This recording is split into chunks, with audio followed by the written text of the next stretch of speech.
6-7 ತಿಂಗಳ ಹಿಂದೆ ಹೈಕೋರ್ಟ್ನಲ್ಲಿ ಬೇಲ್ ಸಿಗ್ತಾ ಇದ್ದಂತೆ ದರ್ಶನ್ ಜೊತೆ ಡೆವಿಲ್ ನಿರ್ಮಾಪಕರು ಹಾಗೂ ದರ್ಶನನ್ನ ನಂಬಿಕೊಂಡಿದ್ದ ಸಾಕಷ್ಟು ಜನ ನಿಟ್ಟುಸಿರು ಬಿಟ್ಟಿದ್ರು. ಇನ್ಕಂಪ್ಲೀಟ್ ಆಗಿದ್ದ ಸಿನಿಮಾ ಕಂಪ್ಲೀಟ್ ಮಾಡಬಹುದು ಅಂತ ಖುಷಿಯಲ್ಲಿದ್ರು. ಆದರೆ ದರ್ಶನ್ಗೆ ಈಗ ಸುಪ್ರೀಂ ಕೋರ್ಟ್ ಶಾಕ್ ಅನ್ನ ನೀಡಿದ್ದು ಬೇಲ್ ಕ್ಯಾನ್ಸಲ್ ಮಾಡಿ ಮತ್ತೆ ಜೈಲಿಗೆ ಹೋಗುವಂತೆ ಮಾಡಿದೆ. ಹಾಗಿದ್ರೆ ದರ್ಶನ್ ಕೈಯಲ್ಲಿ ಈಗ ಯಾವೆಲ್ಲ ಸಿನಿಮಾಗಳು ಇದ್ವು? ಡೆವಿಲ್ ಸಿನಿಮಾ ಕಂಪ್ಲೀಟ್ ಆಗಿದೆಯಾ? ನಾಳೆ ಡೆವಿಲ್ ಸಾಂಗ್ ರಿಲೀಸ್ ಆಗುತ್ತಾ ಆಗಲ್ವಾ? ಸಾರಥಿಯಂತೆ ಡೆವಿಲ್ ಕೂಡ ದರ್ಶನ್ ಜೈಲಿನಲ್ಲೇ ಇರುವಂತೆ ರಿಲೀಸ್ ಆಗುತ್ತಾ ಅನ್ನೋ ಕಂಪ್ಲೀಟ್ ಮಾಹಿತಿಯನ್ನು ನೀಡ್ತಾ ಹೋಗ್ತೀನಿ. ನಾನು ನಿಮ್ಮ ಶಿವರಾಜ್ ಬಾಣಂಕಿ. ನೀವು ಸುದ್ದಿಯಾನದ ಸಬ್ಸ್ಕ್ರೈಬರ್ ಆಗೋದನ್ನ ಮರಿಬೇಡಿ.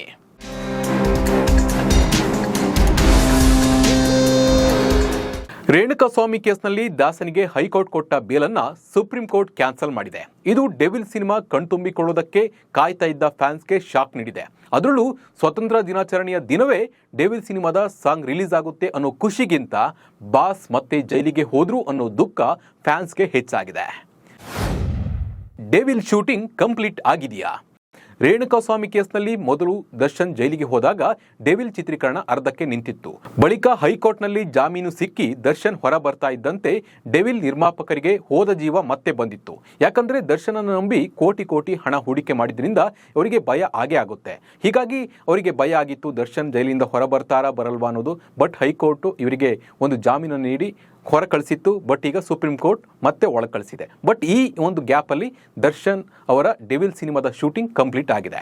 ಹೈಕೋರ್ಟ್ ಬೇಲ್ ಕೊಡ್ತಾ ಇದ್ದಂತೆ ಅಲರ್ಟ್ ಆದ ಡೆವಿಲ್ ಟೀಮ್ ಸಿನಿಮಾದ ಶೂಟಿಂಗ್ ಅನ್ನ ಕಂಪ್ಲೀಟ್ ಮಾಡಿದೆ.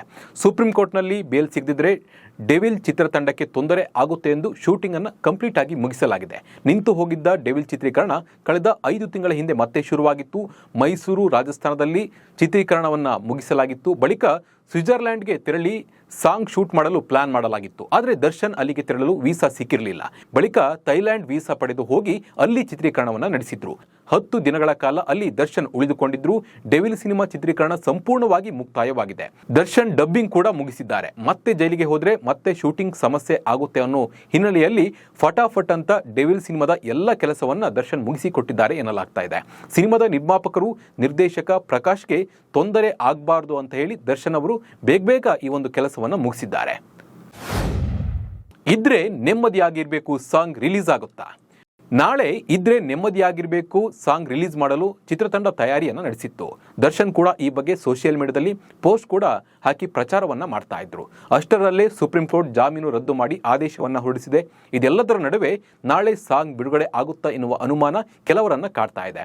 ಆಪ್ತ ಮೂಲಗಳ ಪ್ರಕಾರ ಅಂದುಕೊಂಡ ಸಮಯಕ್ಕೆ ಸರಿಯಾಗಿ ಸಾಂಗ್ ಹೊರಬರಲಿದೆ. ಜೊತೆಗೆ ಸೋಷಿಯಲ್ ಮೀಡಿಯಾದಲ್ಲೂ ಕೂಡ ಈ ಬಗ್ಗೆ ಒಂದು ಟ್ರೋಲ್ ಆಗ್ತಾ ಇದೆ. ಇದ್ರೆ ಜೈಲಿನಲ್ಲಿ ನೆಮ್ಮದಿಯಾಗಿರಬೇಕು ಎಂದು ಟ್ರೋಲ್ ಮಾಡ್ತಾ ಇದ್ದಾರೆ. ದಾಸ ಜೈಲಿನಲ್ಲಿ ಇರ್ತಾನೆ, ಡೆವಿಲ್ ರಿಲೀಸ್. ಡೆವಿಲ್ ಚಿತ್ರದಲ್ಲಿ ಗ್ರಾಫಿಕ್ಸ್ ಕೆಲಸ ಜಾಸ್ತಿ ಇದೆ. ಹಾಗಾಗಿ ಪೋಸ್ಟ್ ಪ್ರೊಡಕ್ಷನ್ ತಡವಾಗ್ತಾ ಇದೆ. ಆದರೂ 2-3 ತಿಂಗಳೊಳಗೆ ಸಿನಿಮಾ ರಿಲೀಸ್ ಮಾಡೋಕೆ ಪ್ಲಾನ್ ಕೂಡ ಮಾಡಲಾಗಿತ್ತು. ಆದರೆ ದರ್ಶನ್ ಸದ್ಯಕ್ಕೆ ಜೈಲಿನಿಂದ ಹೊರಬರುವುದು ಕಷ್ಟ ಎನ್ನಲಾಗ್ತಾ ಇದ್ದು ಡೆವಿಲ್ ಸಿನಿಮಾ ಯಾವಾಗ ಬಿಡುಗಡೆ ಆಗುತ್ತೆ ಎನ್ನುವುದು ಸಾಕಷ್ಟು ಪ್ರಶ್ನೆಯನ್ನು ಮೂಡಿಸಿದೆ. 14 ವರ್ಷಗಳ ಹಿಂದೆ ದರ್ಶನ್ ಕೌಟುಂಬಿಕ ಕಲಹ ಹಿನ್ನೆಲೆಯಲ್ಲಿ ಪರಪನ ಅಗ್ರಹಾರ ಜೈಲು ಸೇರಿದ್ರು.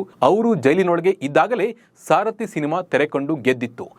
ಬಳಿಕ ಜಾಮೀನು ಪಡೆದು ಹೊರ ಬಂದಿದ್ರು. ಆಮೇಲೆ ರಾಜ್ಯಾದ್ಯಂತ ವಿಜಯ ಯಾತ್ರೆ ನಡೆಸಿದ್ರು ದರ್ಶನ್. ಈಗ ದರ್ಶನ್ ಜೈಲಿನಲ್ಲಿ ಇದ್ರೂ ಡೆವಿಲ್ ಸಿನಿಮಾ ಬಿಡುಗಡೆ ಆಗುತ್ತಾ? ಈಗ ಅದೇ ತರ ದರ್ಶನ್ ಜೈಲಿನಲ್ಲಿ ಇದ್ದಾಗಲೇ ಡೆವಿಲ್ ಸಿನಿಮಾ ಬಿಡುಗಡೆ ಆಗುತ್ತಾ? ಅಥವಾ ಸಿನಿಮಾ ಬಿಡುಗಡೆ ವೇಳೆಗೆ ದರ್ಶನ್ ಜೈಲಿನಿಂದ ಹೊರ ಬರ್ತಾರಾ ಅನ್ನೋ ಕುತೂಹಲ ಎಲ್ಲರಲ್ಲೂ ಮನೆ ಮಾಡಿದೆ.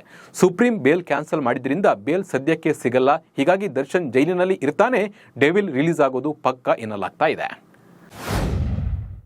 ದಾಸನ ಕೈಯಲ್ಲಿ ಬೇರೆ ಸಿನಿಮಾ ಇದ್ವಾ? ಇನ್ನು ದರ್ಶನ್ ಬಳಿ ಅಧಿಕೃತವಾಗಿ ಇದ್ದಿದ್ದು ಡೆವಿಲ್ ಸಿನಿಮಾ ಮಾತ್ರ. ಆದರೆ ಅಧಿಕೃತವಾಗಿ ಘೋಷಣೆ ಆಗದ 2 ಸಿನಿಮಾಗಳು ಅವರ ಬಳಿ ಇದ್ವು. ಅವು ಯಾವುದು ಎನ್ನುವ ಬಗ್ಗೆ ಇಲ್ಲಿವರೆಗೂ ಮಾಹಿತಿ ಇಲ್ಲ. ಸದ್ಯ ಈ ಸಿನಿಮಾಗಳ ಶೂಟಿಂಗ್ ಅರ್ಧಕ್ಕೆ ನಿಲ್ಲಲಿದೆ. ದರ್ಶನ್ ಅವರು ಶೈಲಜಾ ನಾಗ್ ಜೊತೆ ಒಂದು ಸಿನಿಮಾ ಮಾಡಬೇಕಿತ್ತು ಎನ್ನಲಾಗ್ತಿದೆ. ಇದಕ್ಕೆ ತರುಣ್ ಸುಧೀರ್ ಅವರು ನಿರ್ದೇಶನ ಮಾಡಬೇಕಾಗಿತ್ತು. ಇದಕ್ಕೆ ವೀರ ಸಿಂಧೂರ ಲಕ್ಷ್ಮಣ ಎಂಬುದು ಚಿತ್ರದ ಟೈಟಲ್ ಎನ್ನಲಾಗಿದೆ. ಇನ್ನು ದರ್ಶನ್ ಅಳಿಯ ಚಂದು ಸಿನಿಮಾಗೆ ದರ್ಶನ್ ವಿಲನ್ ಎಂದು ಹೇಳಲಾಗ್ತಾ ಇದೆ. ಈ ಸಿನಿಮಾ ಕೂಡ ಇನ್ನೂ ಅಧಿಕೃತವಾಗಿ ಘೋಷಣೆ ಆಗಿಲ್ಲ. ಈಗ ದರ್ಶನ್ ಇಲ್ಲದೆ ಈ ಸಿನಿಮಾ ಕೂಡ ಅರ್ಧಕ್ಕೆ ನಿಲ್ಲುವ ಸಾಧ್ಯತೆ ದಟ್ಟವಾಗಿದೆ. ಒಟ್ಟಿನಲ್ಲಿ ದರ್ಶನ್ ಜೀವನದಲ್ಲಿ ಕೊನೆ ಸಿನಿಮಾ ಡೆವಿಲ್ ಆಗದಿರಲಿ, ಇನ್ನೂ ಬೇರೆ ಸಿನಿಮಾಗಳನ್ನು ಅವರು ಕೊಡಲಿ ಅನ್ನೋದು ಸಾಕಷ್ಟು ಜನರ ಆಶಯ. ಈ ಬಗ್ಗೆ ನಿಮ್ಮ ಅನಿಸಿಕೆ ಮತ್ತು ಅಭಿಪ್ರಾಯವನ್ನು ಕಮೆಂಟ್ ಮೂಲಕ ತಿಳಿಸಿ. ನಮಸ್ಕಾರ.